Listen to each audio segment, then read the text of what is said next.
Shalom y bienvenidos de vuelta a Israel con Aline. Hoy vamos a conocer el lugar que cambió para siempre la historia de Israel, porque aquí, a pocos metros de donde estamos, estaba el Arca de la Alianza, y desde aquí fue perdida y llevada al exilio, pero no por los babilonios, sino por los filisteos. Vengan conmigo a conocer Isbet Sarta, la Eben Ezer bíblica y su arqueología. Entonces, si están listos, vamos a empezar.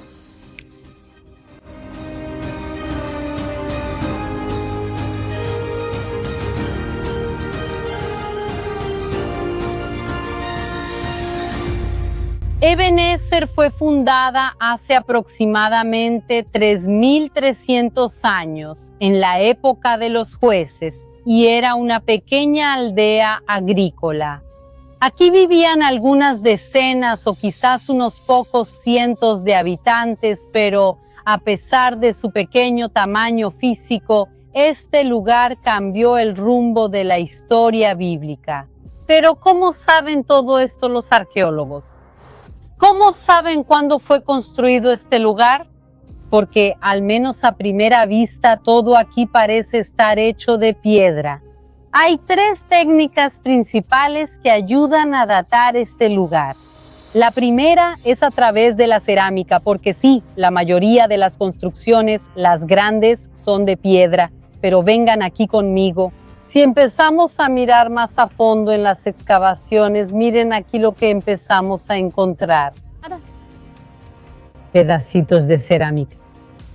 Miren qué hermoso, chicos. Aquí tenemos cerámicas y los arqueólogos, cuando excavaron este lugar, encontraron miles, pero miles de estos pedazos. Y pueden saber, a través del tipo de cerámica, cuál es la época de la construcción. Hay otras dos maneras también, mira. Primero tenemos que devolver la cerámica a su lugar.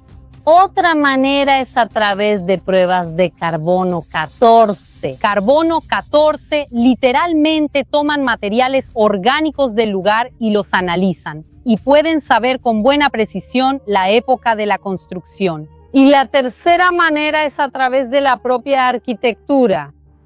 Imaginen dónde viven en su ciudad. Si el edificio fue construido hoy en día o hace 50 años, probablemente pueden identificarlo con bastante facilidad. La arquitectura va cambiando. Imaginen una iglesia construida hace 5 años o una iglesia de 100, 150 años atrás. Los estilos van cambiando. Y lo mismo pasa en la arquitectura antigua. A veces tardaba un poco más para que esos cambios ocurrieran. Pero si vemos una casa de la época de los jueces y una casa de la época de los reyes, son diferentes. Si vemos en la época babilónica, son aún más diferentes. Y esta casa que vemos es una casa clásica, del inicio de la Edad del Hierro. Y ahora vamos a hacer un viaje en el tiempo y entrar para conocer esta casa. Vamos. Realmente me encanta viajar por Israel y descubrir lugares nuevos. Y si ustedes también son viajeros y les gusta explorar los 4 rincones del mundo, tengo un consejo muy especial para darles. Descarguen ahora la aplicación de Nomad. Es una cuenta internacional en dólares, aceptada mundialmente, y les ayudan a viajar de una manera mucho más práctica, segura y sobre todo económica. Tienen funciones especiales como alerta del dólar y conversión automática. Y Nomad también ofrece un lounge exclusivo en la Terminal 3 del Aeropuerto Internacional de Guarulhos. Si quieren estas y muchas otras ventajas, descarguen ahora la aplicación de Nomad. Pueden usar el enlace que está en la descripción o el código QR que aparece en la pantalla.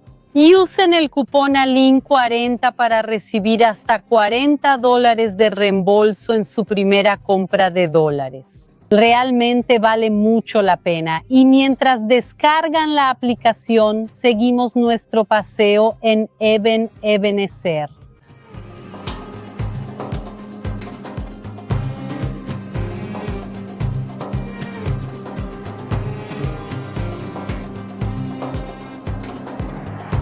Este tipo de construcción, este estilo arquitectónico, tiene un nombre nada creativo, se llama la casa de 4 ambientes. El primer ambiente era un patio interno abierto al cielo, una sala a cada lado y otra sala al fondo. Y vean qué increíble, aquí podemos ver incluso los restos de una de las columnas que sostenían el techo de esta sala, de este ambiente lateral. Pero tal vez la pregunta que algunos de ustedes se están haciendo es, ¿dónde está el resto de las paredes? Podemos ver que la pared solo sobrevivió hasta esta altura. ¿Dónde está el resto? Lo que pasa es que el resto de estas paredes estaba hecho de ladrillos de barro. Entonces, todos los cimientos, y hasta esta altura aquí, un poco más de 1 metro, eran de piedra. Por encima de eso, de ladrillos de barro. Y después de 3000 años, esos ladrillos de barro ya desaparecieron hace mucho tiempo, quedando solo pequeños vestigios que ayudaron a los arqueólogos a entender cómo eran esas paredes originalmente. Y esta casa, como todas las casas de aquella época, tenía varias funciones. Había, claro, los cuartos donde las personas dormían, también había la cocina dentro de la casa, pero también estaba la parte de los animales, literalmente el establo. Y esta casa en la que estamos era la casa más lujosa de Eben Ebenezer. Sí, esta era la casa más elegante de toda la ciudad y eso nos muestra cómo realmente este era un pueblo agrícola sencillo. Pero a pesar de la sencillez de las casas de la ciudad, todas tenían paredes exteriores extremadamente gruesas. Miren el tamaño que tienen. Y todas las casas tenían solamente una pequeña entrada. Miren aquí. Eso es porque es una cuestión de protección. La época de los jueces estuvo marcada por muchas guerras y conflictos. Y esta casa específica que estamos viendo ahora fue construida hace aproximadamente 3150 años. Y justamente en esa época llega un nuevo pueblo aquí a la región, o mejor dicho, una confederación de pueblos. Estos eran llamados los pueblos del mar. Y entre estos pueblos del mar estaban los filisteos. Los pueblos del mar, como su propio nombre indica, llegaron en barco a la costa oriental del Mediterráneo. Y eran de origen europeo, de la región del Mar Egeo y probablemente también de la isla de Creta. Y específicamente los filisteos atacaron y conquistaron la costa sur de la tierra de Canaán. Y entonces fundaron la Pentápolis, las 5 ciudades filisteas que eran Gaza, Ascalón, Asdod, Gat y Ecrón. Y ellos se convirtieron en el gran enemigo del pueblo de Israel. Pero antes de que sigamos con la explicación sobre los filisteos, necesito darles una explicación muy importante. La explicación de que los filisteos bíblicos y los palestinos actuales son 2 pueblos completamente diferentes. Los filisteos, como ya mencionamos, eran de origen europeo. Y sabemos esto incluso por pruebas de ADN. Literalmente se excavaron cementerios filisteos en Israel, se sacaron los restos óseos y se probó el ADN y se vio que realmente tenían origen europeo. Los filisteos eran paganos, tenían cultura egea y usaban un idioma no semita. Y los filisteos fueron dominados por los asirios y después exiliados por los babilonios. Eso quiere decir que aproximadamente hace 2600 años ellos fueron enviados a tierras lejanas y nunca regresaron. Y en esas tierras lejanas su cultura terminó desapareciendo y se mezclaron con otros pueblos. Es decir, los filisteos bíblicos, los grandes enemigos del pueblo de Israel, literalmente desaparecieron de la historia. Y ahora vamos a comparar esto con los palestinos actuales. Los palestinos son de origen árabe, étnicamente son árabes, no europeos. Ellos son en su mayoría de religión musulmana y llegaron aquí muchos siglos después de que los filisteos ya habían desaparecido y adoptaron el nombre de la región, que un día fue parcialmente de los filisteos. Gracias, papá. Vivo en Jerusalén. Todos los días camino por estas calles, las mismas piedras y el mismo suelo donde caminó el rey David. Tengo en mis manos tierra del monte del templo. Esta fue cuidadosamente rescatada por arqueólogos en los años 90 en el proyecto de cribado. Temple Mount Soil es la única entidad autorizada para verificar y certificar su autenticidad y origen. Estoy tan feliz, es tan hermoso y especial, pero más allá de eso, tiene un significado tan profundo. Llevo conmigo una pieza histórica poco común del lugar más sagrado de Jerusalén. Lo tiene todo. Nuestra fe, nuestra familia, algo que llevaremos por generaciones. Creo que es una pieza que todo cristiano debería tener mientras aún sea posible. Cada pieza viene con un certificado firmado que prueba que eres de los pocos que alguna vez poseerán este tesoro. Haz clic en el enlace en la descripción de abajo o escanea el código QR para recibir tu conexión viva con la historia bíblica. Para mis seguidores, donde sea que estén, el envío es completamente gratis. Shalom. Y ahora, volvamos al video. Y eso no es política, eso es historia. Pero como veo muchas veces que la gente mezcla las dos cosas, a veces sin querer, pero a veces también a propósito, quería aclarar un poco este punto. Y ahora sí, vamos a volver a hablar de los filisteos bíblicos. Pues después de que ellos llegan a la costa de Canaán y se establecen, empiezan a fortalecerse y a expandir su territorio más allá de las 5 ciudades originales. Empiezan a expandirse y llegan hasta Afec, que está aquí al lado de donde estamos. Y el pueblo de Israel varias veces intentó frenar el avance de los filisteos, pero sin mucho éxito, y la situación se estaba volviendo cada vez más crítica. Entonces, en los días del profeta Samuel llegó el momento decisivo. Era necesario decidir de una vez por todas a quién se le había prometido esta tierra, si al pueblo de Israel o a los filisteos. Y recuerden que los filisteos ya estaban aquí hasta Afec, a nuestro lado, y ellos dominaban toda la costa desde Afec hacia el sur en dirección a Egipto. Y el pueblo de Israel entonces tenía su capital en Silo.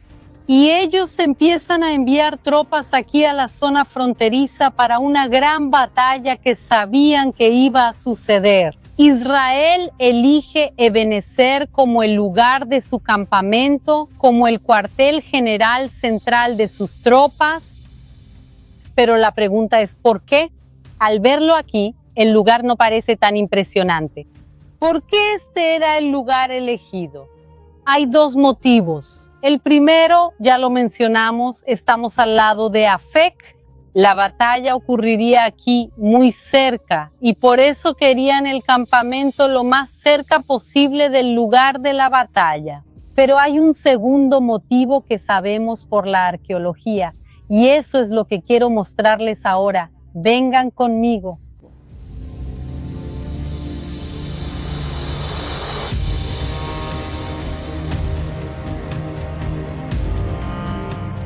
Fíjense en estos círculos que hay aquí en el suelo. Hay decenas de ellos esparcidos por toda Ebenezer. Y ahora quiero preguntarles, ¿quién puede adivinar qué eran? Pueden dejar sus sugerencias, sus conjeturas aquí en los comentarios. Y ahora vamos a tratar de entender qué era eso y cómo está conectado con la batalla bíblica. Primero, esto de aquí no eran cisternas, no eran depósitos de agua, porque si lo fueran tendrían que estar revestidos de yeso. ¿Qué son todos estos agujeros? Esto de aquí eran silos de almacenamiento de granos, porque las cosechas de trigo aquí en la tierra de Israel ocurren solo una vez al año. Entonces ellos cosechaban trigo y cebada aquí de la región, los traían a estos silos hechos de piedra y los tapaban también con piedra. Y así podían conservarlos durante un año o incluso más tiempo, cerrados y lejos de plagas y también de roedores. Y por la cantidad de silos que hay en este lugar, entendemos que aunque la población era pequeña, tenían una gran producción agrícola. Y más que eso, las excavaciones también encontraron aquí pequeños muros. No muros de protección de la ciudad, esos también fueron encontrados, pero se encontraron muros más pequeños que se usaban para guardar a los animales. Y eso quiere decir que Ebenezer tenía una cantidad gigantesca de comida, tanto de granos como de animales. Y si vas a instalar un campamento aquí con miles y miles de soldados, necesitas comida. Entonces tiene mucho sentido histórico y arqueológico poner el campamento del pueblo de Israel donde hay abundancia de comida. Entonces, con el campamento establecido aquí en Ebenezer, los filisteos con su campamento también muy bien establecido en Afec, llegó el momento de la gran batalla, del gran combate. Y los dos pueblos, cada uno sale de su campamento y se encuentran en los campos abiertos y comienza esta gran batalla. Y en este gran momento Israel es derrotado de una manera terrible. 4,000 soldados de Israel son muertos en batalla. Y entonces ellos se retiran y regresan a Ebenezer y empiezan a pensar qué vamos a hacer, qué vamos a hacer. Y la Biblia nos cuenta lo que ellos decidieron. Cuando los soldados regresaron al campamento, las autoridades de Israel preguntaron: ¿por qué el Señor permitió que los filisteos nos derrotaran hoy? Vamos a Silo a buscar el arca de la alianza del Señor para que Él vaya con nosotros y nos salve de las manos de nuestros enemigos. Entonces mandaron traer de Silo el arca de la alianza del Señor de los ejércitos, cuyo trono está entre los querubines. Los hijos de Elí, Ofni y Fineas acompañaron el arca de la alianza de Dios. Y el pueblo celebra la llegada del arca. Ellos estaban seguros de que ahora iban a ganar cuando el arca de la alianza del Señor entró en el campamento. Todos los israelitas gritaron tan fuerte que el suelo tembló. Los filisteos, al escuchar los gritos, preguntaron: ¿qué significan todos esos gritos en el campamento de los hebreos? Cuando supieron que el arca del Señor había llegado al campamento, los filisteos tuvieron miedo y dijeron: los dioses han llegado al campamento. ¡Ay de nosotros! Esto nunca nos había pasado. ¿Había sucedido algo así antes? ¡Ay de nosotros! ¿Quién nos librará de las manos de esos dioses poderosos? Son los dioses que hirieron a los egipcios con toda clase de plagas en el desierto. Sean fuertes, filisteos, sean hombres, o se convertirán en esclavos de los hebreos, así como ellos fueron esclavos de ustedes. Sean hombres y luchen. Pero eso sería suficiente para garantizar la victoria del pueblo de Israel, porque el pueblo no ayunó, no oró a Dios, no se arrepintió. Simplemente buscaron el arca para usarla como una especie de amuleto, sin nada más que eso. Y entonces hubo la segunda batalla de Ebenezer. En estos mismos campos ocurrió una segunda y mayor batalla. Y entonces el pueblo de Israel sufre una derrota aún mayor. Esta vez estamos hablando de 30,000 soldados muertos. Y no solo eso, entre los muertos también estaban Ofni y Fineas, los hijos del sumo sacerdote del tabernáculo en Silo. Y lo peor, el arca de la alianza fue robada y llevada al territorio filisteo y colocada dentro del templo de Dagón, en la ciudad de Asdod. Y el hallazgo arqueológico más importante de todo lo que hemos visto hasta ahora fue encontrado justamente dentro de 2 silos. y era un ostracón, un fragmento inscrito. Eso quiere decir, una inscripción hecha en un fragmento de cerámica. En ella, 103 letras en hebreo antiguo, una de las inscripciones hebreas más antiguas que se hayan encontrado. Y esta es una inscripción muy misteriosa. Está dividida en 5 líneas. Vamos a empezar hablando de la de más abajo. La de más abajo, la línea es simplemente el alfabeto hebreo. A, B, C, D. Pero aquí algo un poco extraño. El alfabeto está de izquierda a derecha. Y el hebreo siempre, incluso en los tiempos más antiguos, se escribía de derecha a izquierda. Entonces, el primer misterio es por qué el alfabeto está, se podría decir, al revés. Y también en ese texto hay algunas pocas letras que están volteadas.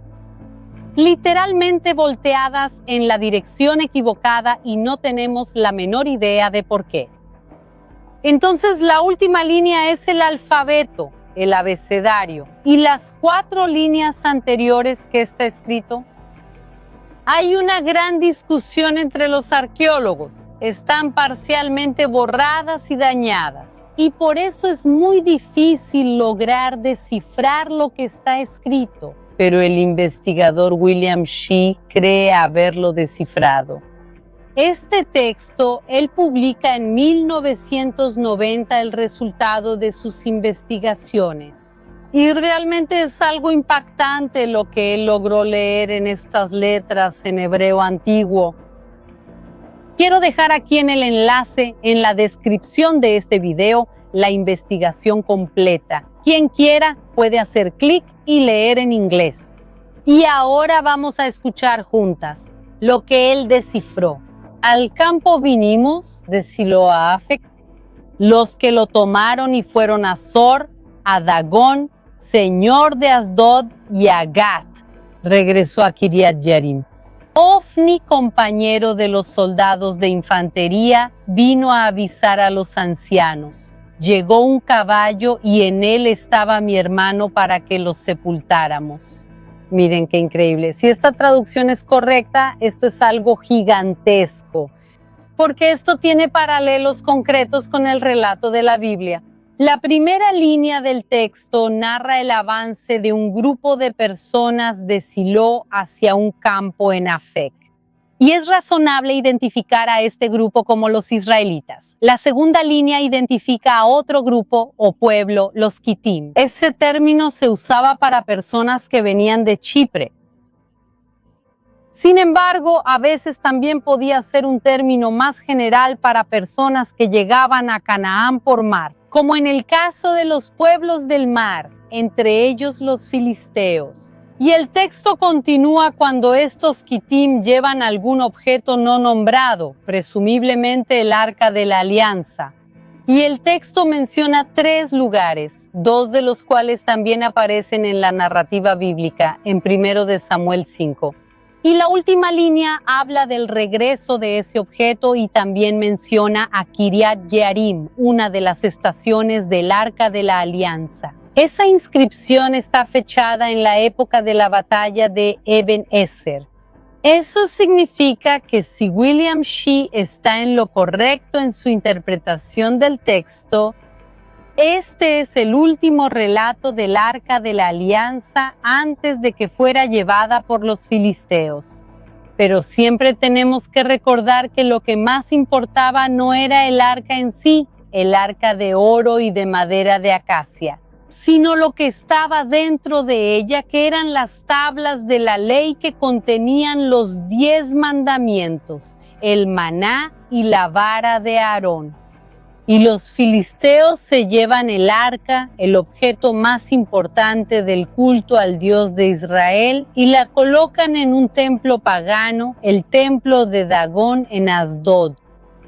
Pero ¿qué sucede entonces en el templo y en la ciudad? Cuando los habitantes llegan después, la estatua estaba caída y decapitada, y toda la ciudad recibe una terrible plaga. Pero hemorroides, Sé que en las traducciones a diferentes idiomas, a veces la Biblia termina siendo un poco censurada, pues es feo hablar de hemorroides y por eso a veces aparece la palabra como llagas, cánceres, tumores, pero en el original, en hebreo, está torim, fue una plaga de hemorroides. Entonces la población de Ashdod entiende que no deberían tener el arca y la envían a Gat, que recibe la misma plaga. Después a Ecrón y también recibe la plaga. Y entonces finalmente los filisteos entienden que no deberían tener el arca de la alianza. Y la entregan a la ciudad de Beit Shemesh, que ya era una ciudad dentro del territorio de Israel. Sin embargo, la población de Beit Shemesh, no todos, pero algunos, al ver que el arca regresaba, hacen algo completamente prohibido. Ellos abren el arca y miran dentro. Y entonces también Beit Shemesh es azotada por una gran plaga. Y entonces también Beit Shemesh envía el arca a Criat Yarim. Y ahí se queda hasta que finalmente es llevada a Jerusalén y después colocada dentro del templo, el templo de Salomón. Realmente el arca hizo un viaje gigantesco hasta llegar al templo. Sin embargo, algunos siglos después, en el año 586 a.C., el templo es completamente destruido por los babilonios y el arca entonces desaparece y nunca más regresa. Pero eso ya es tema para un video futuro. Espero que les haya gustado conocer un poco más a fondo la batalla de Eben Ebenezer y la arqueología de este lugar. Si les gustó, no olviden dejar su like y nos vemos en la próxima.